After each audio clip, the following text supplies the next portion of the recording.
Hello friends, আমি সুমন্ত গায়েন। তোমরা দেখছো ডাব্লিউবি হোম টিউটর চ্যানেল। আজকে আমি তোমাদের ক্লাস 8-এর কোর্স থেকে 10.1 অর্থাৎ ত্রৈরাশিক অধ্যায়ের অঙ্কগুলোকে একদম সহজ পদ্ধতিতেই বোঝানোর চেষ্টা করব।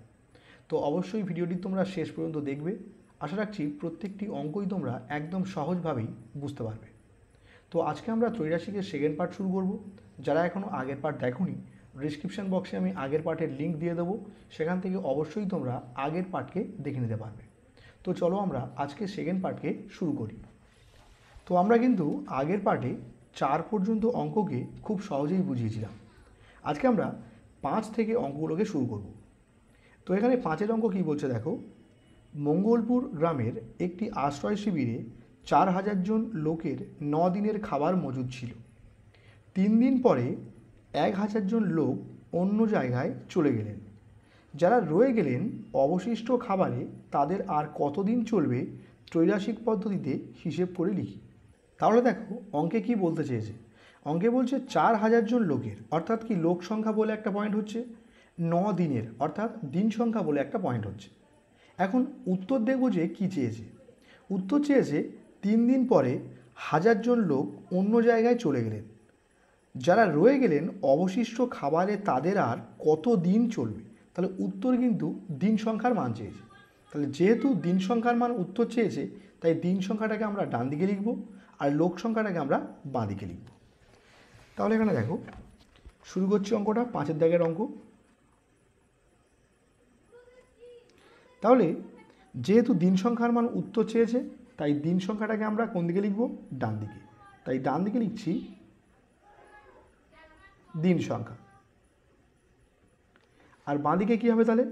লোক সংখ্যা। বাঁ দিকে লিখলাম আমরা লোক সংখ্যা। এখন ফার্স্ট লাইনটা কীভাবে ফিল আপ হবে দেখো। অঙ্কে বলছে 4,000 জন লোকের 9 দিনের খাবার মজুদ ছিল। তাহলে লোক সংখ্যা কত হবে? 4,000 জন। তাহলে লোক সংখ্যার ঘরে আমরা 4,000 লিখলাম। এখন 9 দিনের খাবার মজুদ ছিল, কিন্তু অঙ্কে বলে দেওয়া আছে 3 দিন পর 1,000 জন লোক অন্য জায়গায় চলে গেলেন। তাহলে 3 দিন পর, অর্থাৎ এই 4,000 জন লোক কিন্তু 9 দিন খায়নি। তাহলে খেয়েছে কত দিন? 9 দিনের ছিল, 3 দিন খেয়েছে। তাহলে 3 সংখ্যা ঘরে কী হবে? 6 দিন। এখন বলছে 1,000 জন লোক চলে গেল। তাহলে 4,000 জন লোক ছিল, তার থেকে যদি 1,000 জন লোক চলে যায়, তাহলে 4,000 থেকে 1,000 কী করতে হবে? বিয়োগ করতে হবে। তাহলে হবে কত? 3,000 জন লোক। তাহলে 3,000 জন লোকের কত দিন চলবে এটা আমাদের নির্ণয় করতে হবে। তাহলে দেখো এখানে ফার্স্ট আমরা খুঁজব কি এদের মধ্যে কি সম্পর্ক রয়েছে, সরল নাকি ব্যস্ত।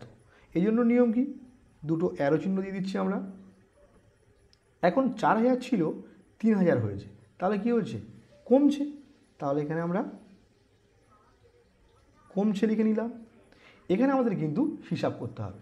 তো কীভাবে করবো দেখো, 4,000 জন লোকের যদি 6 দিন চলে, তাহলে 3,000 লোকের লোক কমছে, তাহলে খাবারটা কি বেশি দিন চলবে। তাহলে এটা কী হবে? বাড়ছে। তাহলে যদি একটা কমে একটা বাড়ে, তাহলে এখানে কি সম্পর্ক হয়? ব্যস্ত সম্পর্ক। তাহলে এখানে কী লিখব? এখানে লোক সংখ্যার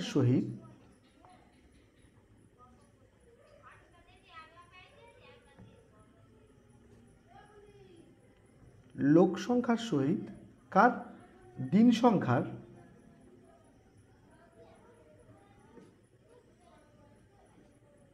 সংখ্যার কি সম্পর্ক? ব্যস্ত সম্পর্ক।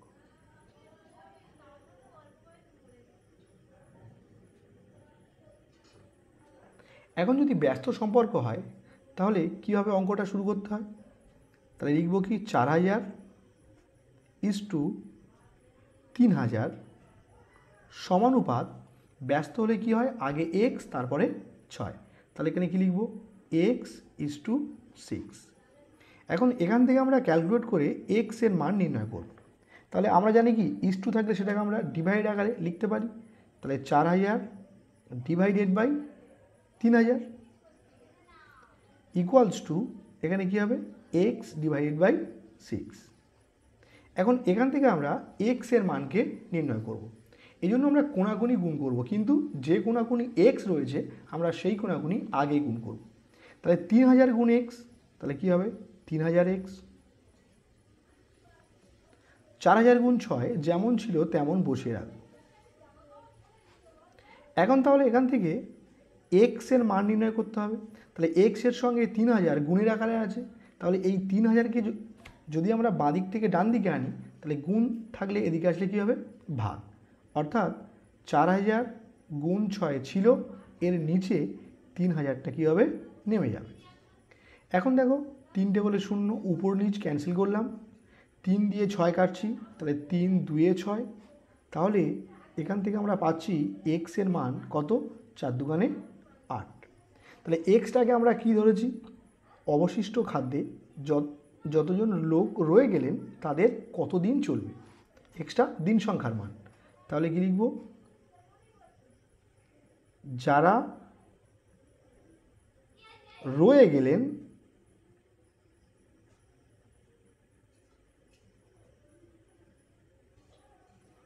অবশিষ্ট খাদ্যে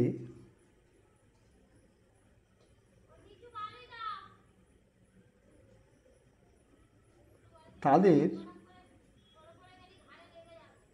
কতদিন চলবে, লিখবে 8 দিন চলবে। তো এখন আমরা নেক্সট অঙ্ক দেখব।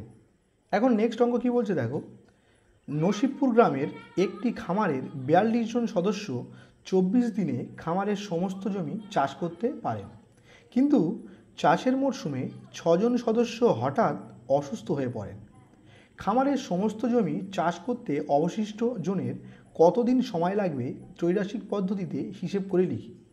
তাহলে অঙ্কের মধ্যে দেখো কি কি টার্ম রয়েছে। 42 জন সদস্য অর্থাৎ কি সদস্য সংখ্যা বা লোক সংখ্যা, 24 দিনে অর্থাৎ দিন সংখ্যা।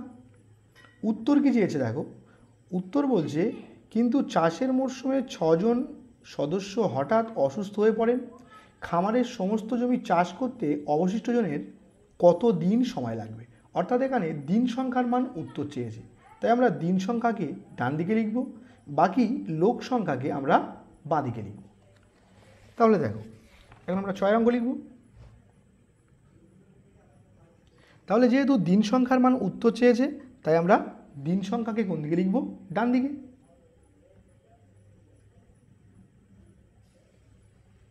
আর বাকি লোক সংখ্যাকে আমরা বাঁ দিকে লিখব।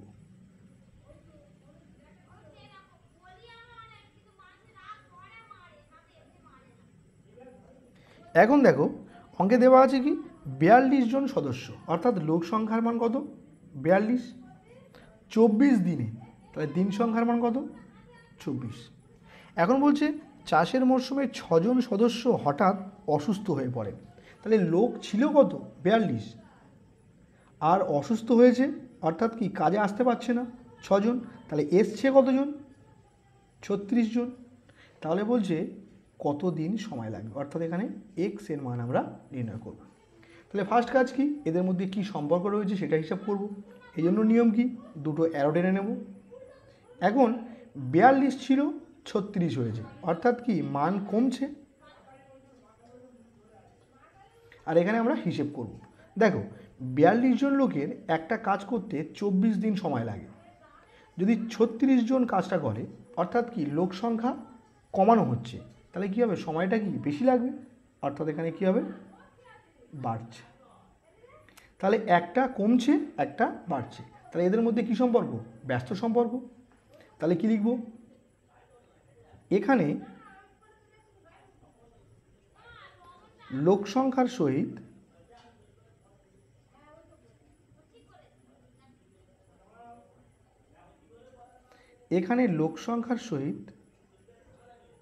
কার দিন সংখ্যার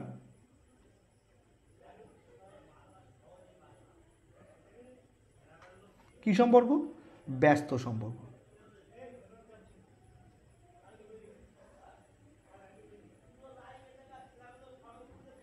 এখন তাহলে ব্যস্ত সম্পর্ক হলে আমরা কীভাবে লিখি, অতএব 42 = 36 সমানুপাত, ব্যস্ত হলে কী হয়, এক্সটা আগে হবে 24টা পরে হবে, তাহলে এখানে কী লিখব, এক্স ইজ টু 24।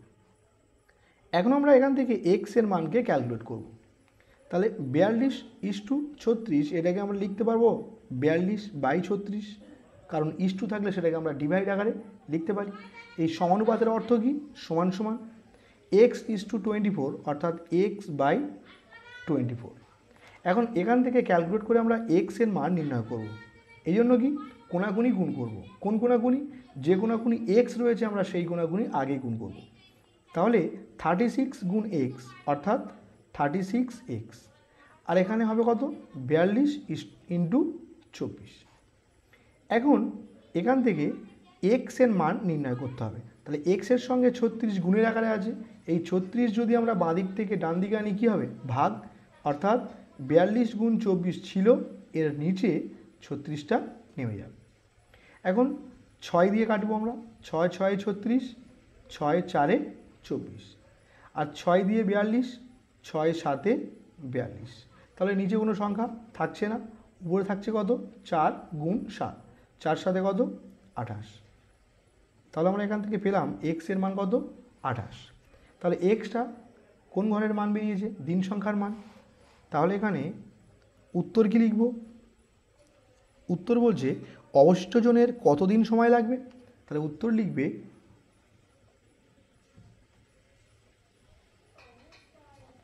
অবশিষ্ট জনের কতদিন সময় লাগবে, তাই লিখবে 28 দিন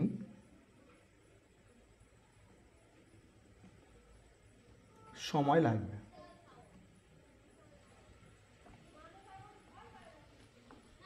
তো এখন আমরা নেক্সট অঙ্কে দেখব।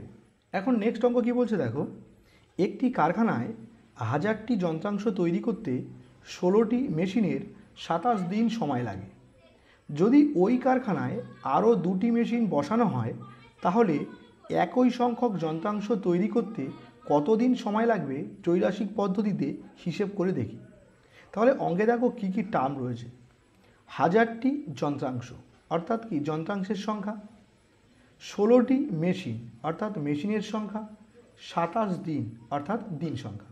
কিন্তু অঙ্কের মধ্যে দেওয়া আছে দেখো, যদি আরও 2টি মেশিন বসানো হয় তাহলে একই সংখ্যক, অর্থাৎ আগেও 1000টি যন্ত্রাংশ তৈরি হতো, এখনও যন্ত্রাংশের সংখ্যা কত, সেম 1000। তাই আমরা এই ছকটাকে বাদ দেব। তাহলে আমরা কী কী ছক করব, মেশিনের সংখ্যা আর দিন সংখ্যা। এখন উত্তর দেখো কী চেয়েছে, একই সংখ্যক যন্ত্রাংশ তৈরি করতে কত দিন সময় লাগবে, অর্থাৎ দিন সংখ্যার মান উত্তর চেয়েছে। তাই দিন সংখ্যাটাকে আমরা ডান দিকে লিখব আর মেশিনের সংখ্যাকে আমরা বাঁ দিকে লিখব। তাহলে এখানে ডান দিকে লিখছি দিন সংখ্যা,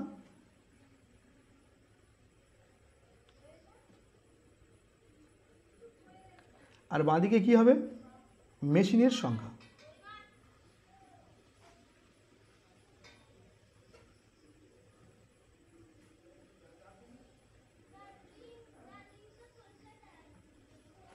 তাহলে এখানে বলছে ফার্স্ট লাইন কি বলছে, 16টি মেশিনের 27 দিন সময় লাগে। তাহলে 16টি মেশিনের, তাহলে মেশিনের সংখ্যার ঘরে কী হবে, 16, 27 দিন সময় লাগে, তাহলে দিন সংখ্যার ঘরে কী হবে, 27। এখন বলছে ওই কারখানায় যদি আরও 2টি মেশিন বসানো হয়, তাহলে 16টা মেশিন আগের থেকে ছিল সেটা আছে, আর এর সঙ্গে আরও 2টো মেশিন বসানো হচ্ছে, তাহলে টোটাল কত হলো, 18টি মেশিন। তাহলে এখানে দিন সংখ্যার ঘরে কী হবে, এক্স, অর্থাৎ কতদিন সময় লাগবে। এখন দেখো 16 ছিল 18 হয়েছে, আর এখানে 27 ছিল, হিসেব করতে হবে। দেখো এখানে 16 ছিল 18 হয়েছে, কি বাড়ছে, কারণ আমাদের খুঁজতে হবে কি কী সম্পর্ক রয়েছে, এই জন্য দুটো অ্যারো টানলাম। এখন আমরা হিসেব করব এই দিকেরটা। দেখো 16টি মেশিনের যদি 27 দিন সময় লাগে, তাহলে 18টি মেশিনের, মেশিন বাড়াচ্ছি মানে কি কাজ আমাদের তাড়াতাড়ি শেষ হবে। তাহলে এ বাড়ছে, এও দিন আমাদের কম লাগবে, কমছে, কারণ মেশিন বাড়ালে সময়টা আমাদের কী লাগবে, কম লাগবে। তাই একটা বাড়ছে হবে, একটা কমছে। তাহলে এদের মধ্যে কী সম্পর্ক, ব্যস্ত সম্পর্ক।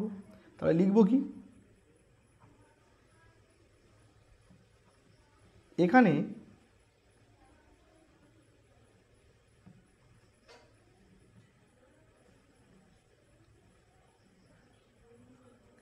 মেশিনের সংখ্যার সহিত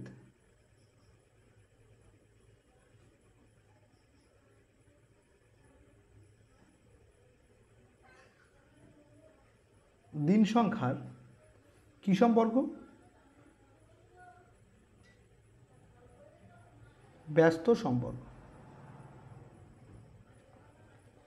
তাহলে ব্যস্ত সম্পর্ক হলে আমরা কিভাবে লিখি, অতএব 16:18 সমানুপাত আগে হবে x:27।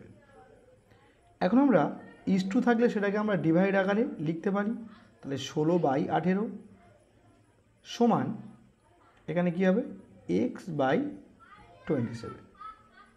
এখন আমরা কোনাকুনি গুণ করব, অর্থাৎ যে কোনাকুনি x রয়েছে সেই কোনাকুনি আমরা আগে গুণ করব। তাহলে 18 গুণ x 18x, 16 দিয়ে 27কে গুণ করব, তাহলে 16 গুণ 27। এখন তাহলে এখান থেকে যদি x এর মান বের করি, তাহলে x এর সঙ্গে 18 গুণের আকারে আছে। এই 18 যদি আমরা বাঁ দিক থেকে ডান দিকে আনি তাহলে ভাগ হয়ে যাবে, অর্থাৎ ডান দিকে ছিল 16 গুণ 27, এর নিচে 18টা নেমে যাবে। এখন 9 দিয়ে কাটি, 9 2-এ 18 আর 3 9-এ 27, 2 দিয়ে 16 কাটলে কী হবে 2 8-এ 16। তাহলে এখানে উত্তর কী হবে 8 গুণ 3 3 8-এ 24। তাহলে আমরা x এর মান কী পেলাম 24। তাহলে এক্সটা কি দিন সংখ্যার ঘরে আছে। তাহলে উত্তর কী লিখব, একই সংখ্যক যন্ত্রাংশ তৈরি করতে কতদিন সময় লাগবে। তাহলে এখানে লিখব ওই একই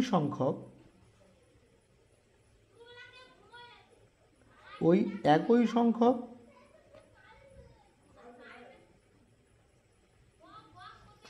যন্ত্রাংশ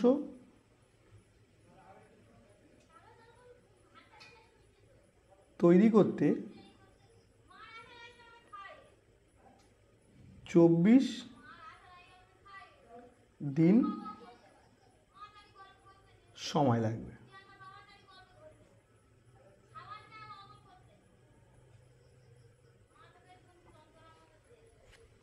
আশা রাখছি প্রত্যেকটা অঙ্কই কিন্তু তোমরা খুব সুন্দরভাবে বুঝতে পেরেছো। ভিডিওটা ভালো লাগলে ভিডিওটিতে অবশ্যই একটি লাইক করে দিও, আর সেই সব বন্ধুদের মধ্যে শেয়ার করো যারা এখনও পর্যন্ত ত্রৈরাশিকের অঙ্কগুলো কমপ্লিট করতে পারেনি।